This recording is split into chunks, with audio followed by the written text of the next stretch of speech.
Hello, my name is Heather Bocart, and I'm here to give you some information about the Walt Disney Company.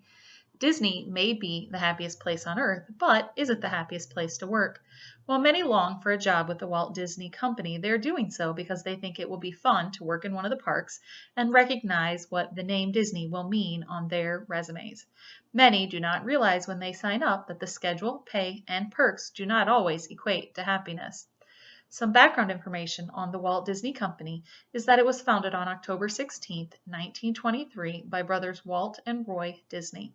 The company was first known as the Disney Brothers Cartoon Studio and has also held additional names under the Walt Disney Studio and Walt Disney Productions before it officially changed its name to the Walt Disney Company in 1986. The company is known for several offshoots of the business as their film studio, Walt Disney Studios, Disney Media Networks such as the ABC Broadcast Network, cable television networks such as Disney Channel and ESPN, as well as a few others. They have a publishing division, merchandising division, music, and theater divisions.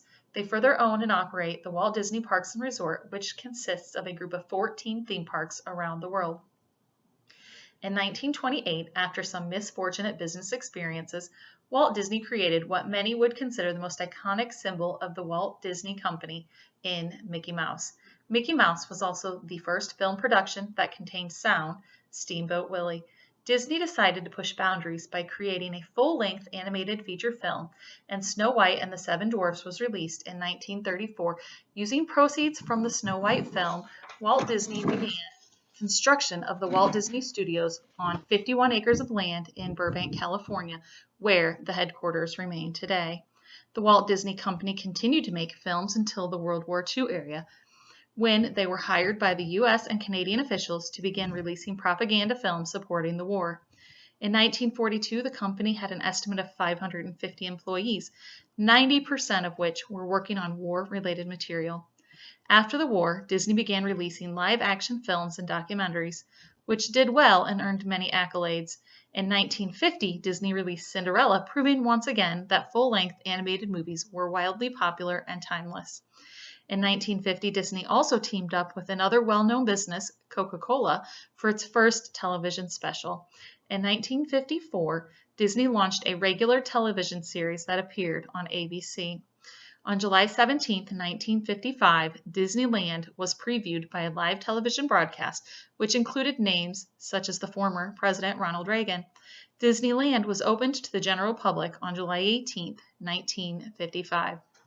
As Disneyland continued to grow and gain attention of tourists across the country, Walt Disney began scouting out the location for a new theme park in Florida.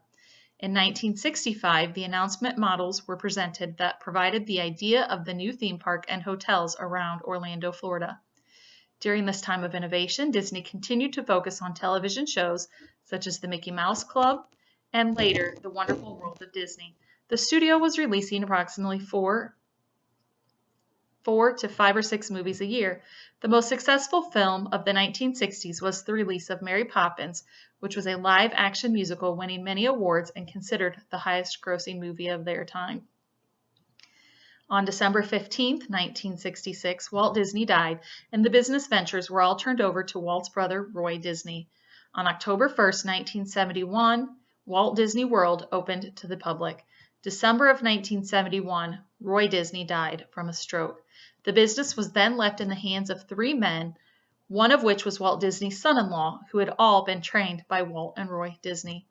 After the passing of its founders, the company continued in making family-friendly films and for the first time hired outside producers to work on projects. Studios such as Paramount helped promote films in Canada.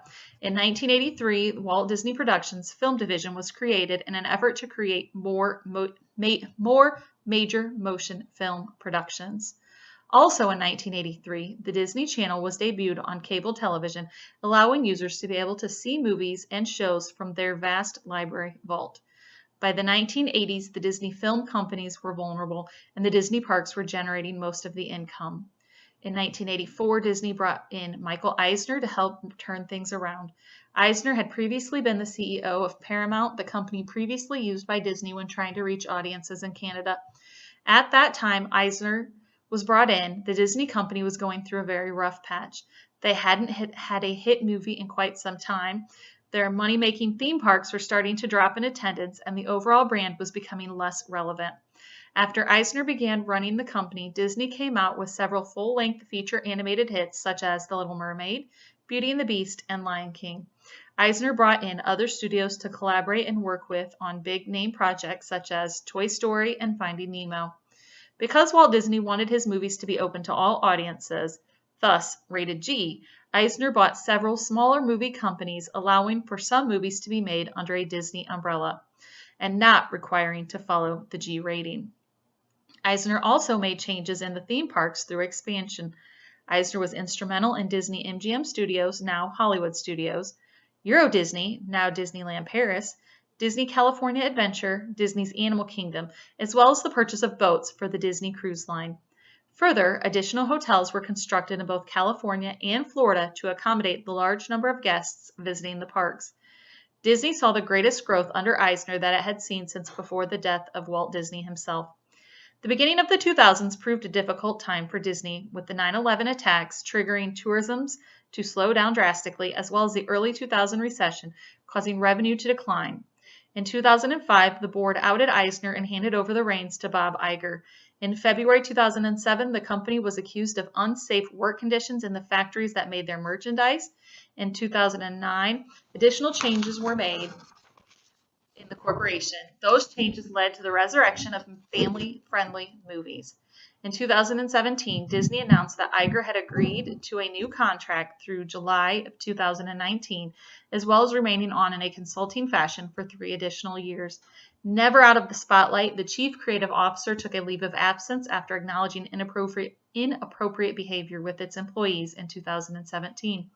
In 2018, Bernie Sanders criticized the Walt Disney Company for not providing tax breaks to employees or providing a living wage to employees of the 2 California theme parks.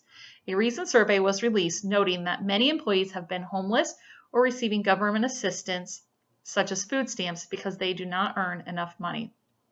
2018 also saw the Walt Disney Company receiving accolades from Ford magazine by naming them the company of the top 100 digital companies of 2018, the #1 top regarded company of 2018, number 201 best employers for women in 2018, number 8 most valuable brand in 2018, number 24 of America's largest public companies, number 140 of America's best employers, and number 29 for best employers for diversity in 2018. The Walt Disney Company lists approximately 199,000 employees among all of their working entities. Most recently, Walt Disney World was accounted as being the largest single-site employer in the United States, with approximately 70,000 workers. Disney jobs within the United States may be at Disneyland in California, which consists of 2 theme parks, or at Walt Disney World, which consists of 4 theme parks. Disney World is also connected to 2 water parks, a shopping and entertainment complex, and a variety of resort hotels. The website Earning and Saving with Sarah Fuller had a list of 81 different jobs that one may have within the company. The list is made up of actors, actresses, animal keepers, bus drivers, bakers, costume designers, painters, legal counsel, and many more. The website also provides information on where to look for Disney jobs and how to apply. Disney World runs the largest internship program, with each year thousands of college students and recent graduates applying to work full-time, minimum wage internships with the company. Most contracts last 4 to 5 months, but the Advantage program may last longer. According to an interview I had with Alina Cabine, a current Disney cast member in the Disney College program, everyone's application process is different. She applied previously and was unsuccessful. Within 2 weeks of Alina's second application, she received notice that her acceptance with the company. She began her 7-month contract through the college program in June 2018. I also spoke with former Disney College program worker Riley Lorenzi. Riley's application was slightly different than Alina's, as Riley was required to undergo several auditions as she was applying for the position as a face character. Riley was eventually provided with a one-year contract from May of 2016 to May of 2017. Every employee, no matter your job position, upon hire with the Walt Disney Company, is required to go through a training program called Traditions. Alina indicated that her training was for only 1 week, but that she could have requested additional training time if she felt it was needed. Riley's training was slightly longer, as not only did she have to learn the Disney way, she also had to learn the Disney look.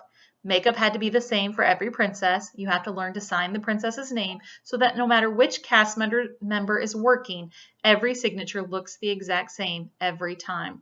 While both of my interviewees were involved in the Disney College program, Riley had already graduated from Indiana University with a degree in theater, and Alina with her associate's degree in travel and hotel management, while finishing up her bachelor's degree in business administration. While Riley was able to gain employment in a position similar to her degree field, Alina has not been so successful. Alina indicated that she did not know what her position with the company was going to be until she arrived for work. I asked Alina what some of the different types of jobs she had done and if any of them correlated with her intended career field, and she said that she is in the quick service food and beverage division and that it was nothing to do with her career field and nothing she was interested in for her future. Alina provided that she is still continuing with her college education, taking online classes through the University of Northwestern Ohio, but provided that most of the other workers take time off from school while they are working. While a small number of college program interns are provided employment after their contracts, both Alina and Riley have opted to pursue other interests. Alina is looking to stay in the Orlando area and is currently looking for employment once her contract has expired. Riley most recently moved to California with her husband while he attends law school. Both women went on to say that they enjoyed the perks of working for Disney, as they were provided a self-admission pass to get into the park. They were able to earn park tickets for friends and family once they had worked a set amount of hours. They were also provided discounts towards purchases of park tickets, resorts, rooms, and merchandising. There were also some negatives from working at Disney. The schedule is never consistent. The hours vary every week, and even every day our hours are different. We may not even work our same scheduled shift for the day, Alina said. Alina further stated that Disney provides employees with housing options. They're not required to live in them. There are currently 4 complexes, and each of the complexes has a different cost. Alina provided that she lives with 6 girls and that each girl pays $108 a week for rent. The rent comes directly as a withdrawal from their paychecks.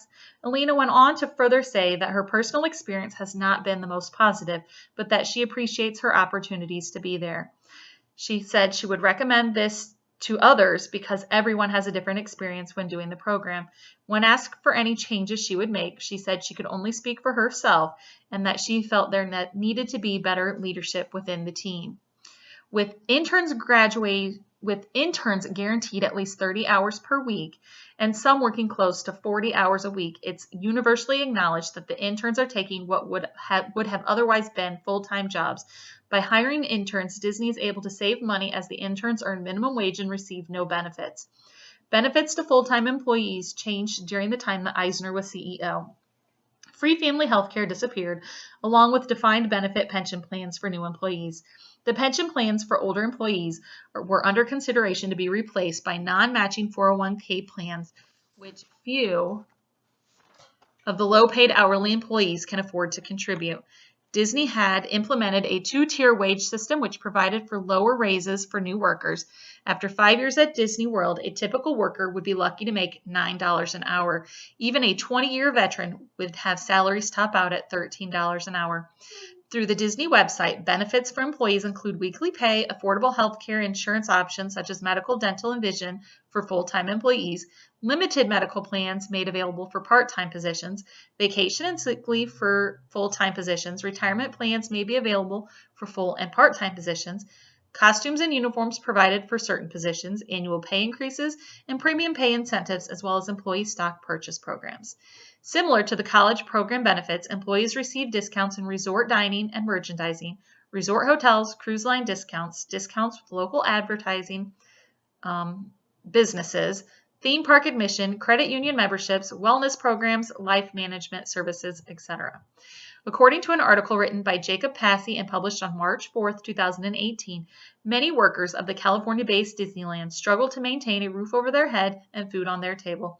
Nearly 73% of the full-time and part-time workers reported that they did not make enough money at their jobs to maintain basic monthly expenses. The survey also provided that 1/10 of the employees surveyed had reported being homeless in the last 2 years, while 56% reported concerns of eviction from their current residence. Not only did workers express concerns with housing and food, but also with transportation and basic medical care as well. A stereotype of Disneyland is that the employees are teenagers and college students. 4/5 of the workers are 30 years of age or older. The survey provided that while employers are proud to work with the company, they feel undervalued, disrespected, and underpaid. In a more recent article written by Christopher Palmieri, he notes that a recent pay increase was agreed to for about 10,000 of the 30,000 employees of the Disneyland parks, boosting minimum wage for workers to $15 an hour with a 3% annual wage increase through 2020 for those already making $15 an hour. Unite Here, a local union company, commented that about 15,000 of the employees who were not covered by the wage increase will continue to struggle to make ends meet. The Walt Disney World Union employees began voting this month to approve a similar wage increase for the Florida workers. Another step being taken by Florida's Walt Disney Company is the partnership between the company and UF Online. It was recently announced that Disney will pay full tuition for eligible employees who pursue a bachelor's degree through the Aspire program. More than 80,000 full-time and part-time hourly employees who have had more than 90 days of service will be eligible to have 100% of their tuition, textbooks, and course material paid upfront by Disney. When I asked Alina if she would be able to benefit from this new program, she indicated that no, although she was in the college program, she is not considered full-time or part-time, but rather an intern. Therefore, she did not qualify. While Disney claims to be the happiest place on earth, some employees feel like it's not the happiest place to work. Both interns that I interviewed indicated that Disney is not just a place to work, but rather an experience that you can have, just not anywhere.